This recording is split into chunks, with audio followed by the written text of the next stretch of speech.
Once upon a time, there lived a spider called Anansi. Though Anansi was a very good cook, Anansi loved nothing more than to taste other animals' food. One day, Anansi stopped by to visit his friend the rabbit. Exclaimed Anansi as he entered the kitchen. Those are really lovely greens you're cooking, rabbit. Why don't you stay for dinner? Replied the friendly rabbit. The greens are not yet cooked, but they will be soon.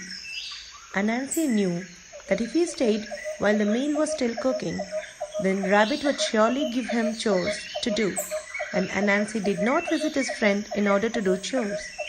So Anansi said to Rabbit, "Please forgive me, dear friend, but I have some things I must do right away. Why don't I spin a length of web and tie one end around my leg and the other end around your cooking pot? That way, you can tug on the web when the greens are cooked and I'll come running back for dinner." Rabbit agreed that this was a very good idea. And so, he tied Anansi's web to his pot and waved his friend goodbye. Moments later, Anansi found himself walking past the house of his good friend the monkey. And it just so happened that Monkey was also in the middle of preparing his dinner. Exclaimed Anansi as he entered the kitchen. "That is a lovely meal of beans you're cooking, Monkey. Why don't you wait until they are cooked and then stay for dinner?" replied the friendly monkey. Once again, Anansi knew that if he stayed while the meal was still cooking, then Monkey would surely give him chores to do. And Anansi had no desire to do chores. So Anansi said to Monkey, "I'm very sorry, dear friend, but I have some things I must do right away. Why don't I spin a length of web and tie one end around my leg and the other end around your cooking pot? That way you can tug on the web when the beans and honey are cooked and I'll come running back for dinner." Monkey agreed that this was an excellent idea, and so he tied Anansi's web to his pot and waved his friend goodbye. On his way home, Anansi visited 6 more friends, all of whom were busy preparing their evening meals. He visited the tortoise, the hare, the squirrel, the mouse, the fox, and last of all, he visited his good friend, the hawk, and on each visit, Anansi spun the same old story, and for each friend, he spun a length of web for their cooking pot. And so, it was that all 8 of Anansi's legs were attached to different cooking pots by long lengths of web. Anansi simply could not resist tricking each of his friends so that he might eat from every pot while avoiding any chores along the way.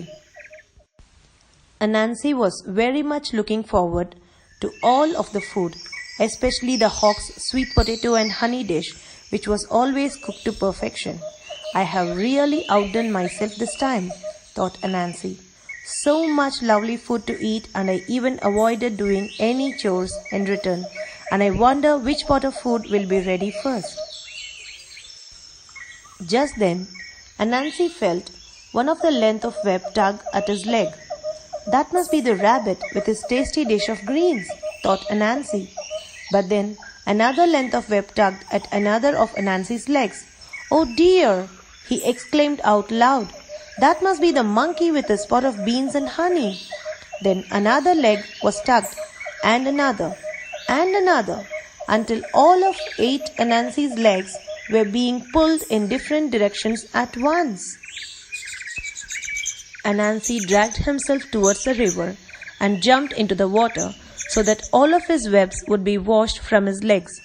One by one, the webs released their grip on his legs until Anansi was finally able to climb back onto the river bank. When Anansi had recovered and managed to dry himself off, he noticed something very strange. All 8 of his legs had been stretched. Where once they were short and wide, now they were thin and long. "How could I have been so greedy?" thought Anansi. "Now look at what has become of me. Not only do I have 8 skinny legs, but now I must even cook my own dinner." And that is why Anansi has 8 skinny legs.